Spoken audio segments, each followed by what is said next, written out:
লাইলাতুল কদর, এই কদরের রাতটা হচ্ছে এমন রাত যেটা খায়রুম মিন আলফি শাহর, হাজার মাসের চেয়েও সেরা। 1000 মাস লাগাতার ইবাদত করলে যে সওয়াব, কদরের রাতে ইবাদত করলে এর সমান সওয়াব হবে নাকি? সমান হবে না। আল্লাহ তাআলা বলেছেন খায়রুম মিন আলফি শাহর, না, এর চেয়েও শ্রেষ্ঠ, এর চাইতেও বেশি। 1000 মাসে, অর্থাৎ 1000 মাসে হয় 83 বছর 4 মাস। তো কদরের রাতে যদি আমরা ইবাদত করি তাহলে 83 বছর 4 মাস ইবাদত করলে যে সওয়াব, সে সওয়াব আল্লাহ তাআলা আমাদের আমলনামায় নসিব করবেন। তো আমরা যেন এই কদরের রহমত বরকত থেকে যেন আমরা বঞ্চিত না হই। তো রাসূল সাল্লাল্লাহু আলাইহি ওয়াসাল্লামকে সান্ত্বনা দেওয়ার জন্য, যে হে নবী আপনি চিন্তিত হবেন না, বনি ইসরাইলের অনেক লোক 1000 বছর হায়াত পেয়েছে, শত শত বছর ইবাদত করেছে, জিহাদ করেছে, তারা হায়াত পেয়েছে বেশি কিন্তু তারা কদর পায়নি। আর আপনার উম্মতকে আমি হায়াত দিয়েছি কম কিন্তু তাদেরকে কদর দিয়েছি। সুবহানাল্লাহ বিহামদি, লাইলাতুল কদর দিয়েছি, যে কদরের রাত 1000 মাসের চেয়েও সেরা। তো এই কদরের রাতকে আবার লাইলাতুল মুবারাকাও বলা হয়েছে। ইন্না আনসালনাহু ফি লাইলাতিন মুবারাকা, এটা বরকতময় রাত। ফিহা ইউফরাকু কুল্লু আমরিন হাকিম, সব বিজ্ঞচিত প্রাজ্ঞচিত বিষয়ের ফয়সালা হয়। এটা বেসিক্যালি একটা বাজেট রাত বলা যায়। এ রাতে আগামী 1 বছরে আমাদের কি ঘটবে না ঘটবে আল্লাহ তাআলা এটার বাজেট করেন, এটাকে রিভাইজ করেন। সো এই রাতটা অনেক গুরুত্বপূর্ণ। তো এই কদরের রাত, এটা কবে? এটা স্পেসিফিক ছিল, মানে সুনির্দিষ্ট ছিল। রাসূল সাল্লাল্লাহু আলাইহি ওয়াসাল্লাম আমাদেরকে জানাতে চেয়েছিলেন কবে, কিন্তু রাসূল সাল্লাল্লাহু আলাইহি ওয়াসাল্লাম জানাতে পারেননি। সহিহ বুখারীতে এসেছে যে রাসূল সাল্লাল্লাহু আলাইহি ওয়াসাল্লাম খারাজান নবী সাল্লাল্লাহু আলাইহি ওয়াসাল্লাম লিয়ুখবিরানা বিলাইলাতিল কদর। উবাদা ইবনে সামিত রাদিয়াল্লাহু তাআলা আনহু বলেন, রাসূল সাল্লাল্লাহু আলাইহি ওয়াসাল্লাম আমাদেরকে জানাতে বের হয়েছিলেন যে কবে কদরের রাতটা। ফাতালাহা রাজুলান মিনাল মুসলিমিন, হঠাৎ মুসলমানদের মধ্য থেকে 2 জন ঝগড়া লাগলো, তর্ক লাগলো আর কি। রাসূল সাল্লাল্লাহু আলাইহি ওয়াসাল্লাম হঠাৎ করে ওই ঝগড়ার দিকে খেয়াল করলেন, ওইদিকে খেয়াল করে ওই তারিখটার কথা তিনি ভুলে গেলেন। ফারুফিআ, রাসূল সাল্লাল্লাহু আলাইহি ওয়াসাল্লাম বললেন আমার হৃদয় থেকে, অন্তঃকরণ থেকে এটাকে উঠিয়ে নেওয়া হবে। এখন আমি মনেই করতে পারছি না এটা কি 23 না 25 না 27 না 29, আমি মনে করতে পারছি না। এজন্য রাসূল সাল্লাল্লাহু আলাইহি ওয়াসাল্লাম বলেছেন যে তবে আমি এতটুকু মনে করতে পারছি, ফালতামিসুহা ফিল আশরিল আওয়াখিরি ফিল বিত্রি, রমাদানের শেষ দশকের বেজর রাত্রিগুলোতে তোমরা কদর তালাশ করো। বেজর রাতে যদি তোমরা কদর তালাশ করো তাহলে এই কদর সুনিশ্চিতভাবে তোমরা পাবে। তো এই জন্য স্কলাররা সবসময় বলেন যে লাস্ট 10 days অফ রমাদান খুব গুরুত্বপূর্ণ, সবচেয়ে the cream time of Ramadan. I repeat, এটা রমাদানের একেবারে মাহেন্দ্রক্ষণ। এই 10 দিনের যে কোনো 10 রাতের যে কোনো রাত কদর হয়ে যেতে পারে, বিশেষ করে অড নাইটস গুলো 21, 23, 25, 27 এবং 29, যে কোনো দিন হয়ে যেতে পারে কদর। সো বুদ্ধিমানের কাজ হচ্ছে আমরা যেন রমাদানের শেষ 10 রাতে লাগাতার একইভাবে একই স্পিডে আমরা যেন ইবাদত করি। কোন রাতে বেশি করলাম, হয়তো 27 রাতে আমি খুব ভাব গাম্ভীর্য নিয়ে, খুব আবেগ নিয়ে ইবাদত করলাম, কিন্তু হয়ে যেতে পারে যে এবছর কদর ছিল 25 রাত, হতে পারে না? পারে। তো আমরা তো মিস করে ফেললাম। তো আমরা যেন মিস না করি, বুদ্ধিমানের কাজ হবে সমান তালে ইবাদত করা।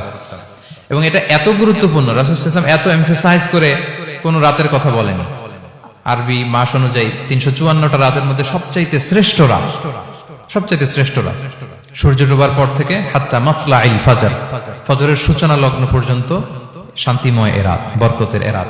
রাসূল সাল্লাল্লাহু আলাইহি ওয়াসাল্লাম বলেছেন মান হুরিমা খায়রাহা ফাকাদ হুরিম, যে কদরের বরকত থেকে, খায়ের থেকে বঞ্চিত হলো সে আসলেই বঞ্চিত। হি ইজ দ্য লুজার, সে হতভাগা, সে পোড়া কপাল, সে বঞ্চিত।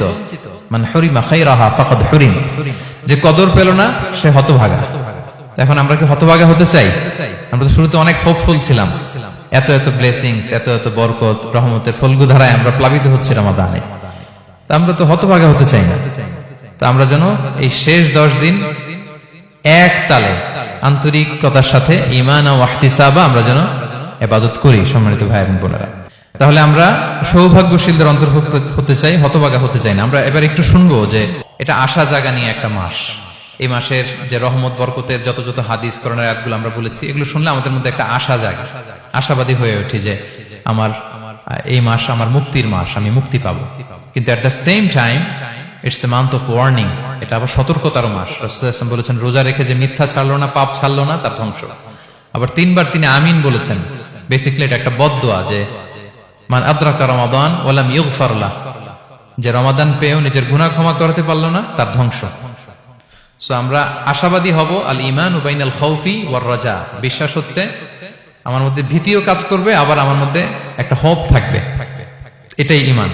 সো আমরা যেন এই ওয়ার্নিং গুলো আমাদের মাথায় রাখি যে আমরা যেন আল্লাহর নৈকট্যপ্রাপ্ত বান্দা হতে পারি, ক্ষমাপ্রাপ্তদের অন্তর্ভুক্ত যেন আমরা হতে পারি। আল্লাহ বলেন লাইলাতুল কদর খায়রুম মিন আলফি শাহর, নবী হে আপনার উম্মতের জন্য আমি কদরের রাত দিয়েছি, যে এক রাতে ইবাদত করলে 1000 মাসের চেয়েও বেশি সওয়াব তারা পেয়ে যাবে। সো এই কদরের রাত যেন আমরা মিস না করি। কোনটা কদরের রাত? আমরা বলেছিলাম শেষ 10 দিন সমান তালে ইবাদত করব। বিশেষ করে আমরা গুরুত্ব দিব অড নাইটস গুলোতে, 21, 23, 25, 27, 29 আমরা গুরুত্ব দিব। এবং রাসূল সাল্লাল্লাহু আলাইহি ওয়াসাল্লাম বলেছেন মান হুরিমা খায়রাহা ফাকাদ হুরিম, যে কদরের বরকত মিস করলো সে বঞ্চিত, সে হতভাগা। He is the loser. আমরা যেন লুজার না হই, আমরা যেন গেইনার হই এই বরকতের মাসে। এবং সবশেষে আমি বলেছিলাম রাসূল সাল্লাল্লাহু আলাইহি ওয়াসাল্লাম স্পেশালি 5টা আমল করতেন, সারা রাত জাগতেন, ফ্যামিলি মেম্বারসদের জাগিয়ে তুলতেন, উৎসাহিত করতেন এবং কোমরে গামছা বেঁধে নামতেন। এরকম ইবাদতের স্পৃহা অন্য কখনো রাসূল সাল্লাল্লাহু আলাইহি ওয়াসাল্লামের মধ্যে দেখা যেত না, যেমনটা শেষ দশকে তিনি করতেন। ইতিকাফ করতেন তিনি, আর ইতিকাফ করলে কদর মিস হওয়ার সম্ভাবনা নেই। এটা 21-এ হোক, 25-এ হোক, 23-এ হোক, আমি তো মসজিদে, আমি তো কিয়ামুল লাইলে অংশগ্রহণ করতেছি, আমি তেলাওয়াত করতেছি, আমি প্রতিদিনই দোয়া করতেছি, মিস হওয়ার কোনো সম্ভাবনা নেই। আমরা যেন ইতিকাফের চেষ্টা করি, অথবা পার্ট টাইম ইতিকাফ যেন অন্তত করি 5 দিন 3 দিন, অথবা রাতের সময়গুলো মসজিদে যেন আমরা কাটাই। 3 নাম্বার বলেছিলাম রাসূল সাল্লাল্লাহু আলাইহি ওয়াসাল্লাম জিবরাইল আলাইহিস সালাম কোরআন রিভিশন করতেন। আমরা যেন কোরআন রিভাইজ করি, রেসাইটেশন করি বেশি মাত্রায় শেষের 10 দিন। কিয়ামুল লাইল ফালা তাসআল আন হুসনিহিন্না ওয়া তুলিহিন্না, কত সুন্দর কিয়ামুল লাইল ছিল বলে বোঝানো যাবে না। তো আমরা যেন এরকম দীর্ঘ সময় কিয়ামুল লাইল করি। আর সবশেষে বলেছিলাম দোয়া করা। দোয়া করা হচ্ছে দোয়া মুমিনের হাতিয়ার। দোয়া মানুষের জীবন চেঞ্জ করে দিতে পারে। চাওয়ার মতো চাইলে আল্লাহ ফেরান না, আল্লাহ তো দেওয়ার জন্যই বসে আছেন। আমরা যেন কায়মনো বাক্যে আল্লাহ তাআলার কাছে চাই, অশ্রুসিক্ত নয়নে যেন আমরা চাই। অনুতপ্ত বান্দার চোখের পানির ফোঁটা আল্লাহর কাছে খুব প্রিয়। 2 ফোঁটা আল্লাহর কাছে সবচেয়ে প্রিয়, জিহাদের ময়দানে মুজাহিদের রক্তের ফোঁটা আর অনুতপ্ত বান্দার চোখের পানির ফোঁটা। বান্দা অনুতপ্ত হয়ে রিপেন্টেন্ট হয়ে চোখের পানি ছেড়ে যখন কাঁদে আর দোয়া করে, ওই চোখের পানি চোখ বেয়ে নাকের ডগাবে মাটিতে পড়ার আগেই আল্লাহ তার সব গুনাহ মাফ করে দেয়। আমরা যেন সেই অনুতপ্ত বান্দাদের কাতারে শামিল হতে পারি। রাসূল সাল্লাল্লাহু আলাইহি ওয়াসাল্লাম যেভাবে কিয়ামুল লাইল করতে আমাদেরকে উৎসাহিত করেছেন, আমরা যেন সেভাবে কিয়ামুল লাইল করতে পারি। আমাদের প্রতিটি কাজের মধ্য দিয়ে লাআল্লাকুম তাত্তাকুনের যে অ্যাচিভমেন্ট, সেটা যেন আমাদের হাসিল হয়। এবং এই রমাদানকে যেন আমরা আমাদের জীবনের সর্বশেষ রমাদান মনে করি। আমাদের চিফ ইমাম অফ সেন্ট্রাল মস্ক ইমাম রমাদান সুবকি নামাজের আগে একটা সুন্দর কথা বলেন যে পারফর্ম দিস সালাহ as if this is your last and final prayer. এমন ভাবে নামাজে দাঁড়াও মনে করো এটাই হতে পারে জীবনের শেষ নামাজ। রাসূল সাল্লাল্লাহু আলাইহি ওয়াসাল্লাম এটাই বলেছেন। সো আমরা বিগত বছরগুলোতে আমাদের অনেক প্রিয়জনদের হারিয়েছি এই কোভিড এর কারণে। এবছর আল্লাহর মেহেরবানি বাংলাদেশ আইএম কমিউনিটির এই চমৎকার আমাদের সম্মানিত শিক্ষক মন্ডলীদের প্রচেষ্টা, ছাত্র ভাইদের প্রচেষ্টায় এই চমৎকার জান্নাতি পরিবেশে ইফতারের আগে আমরা একত্রিত হয়েছি। আবারও আগামী বছর আমরা এরকম কোনো গ্যাদারিং এ জয়েন করতে পারবো, কোনো গ্যারান্টি কি আমাদের আছে? নাই। It could be the last Ramadan in our life. So আমরা যেন এটা সবসময় মাথায় রাখি যে হতে পারে আমার this is our last chance, এটাই লাস্ট চান্স। এবং এই অপরচুনিটি গুলো যেন আমরা কাজে লাগাই এবং আল্লাহ তাআলার প্রিয় বান্দাদের অন্তর্ভুক্ত হই। আল্লাহ তাআলা আমাদের সবাইকে এই কথাগুলো বোঝার ও আমল করার তৌফিক দান করুক।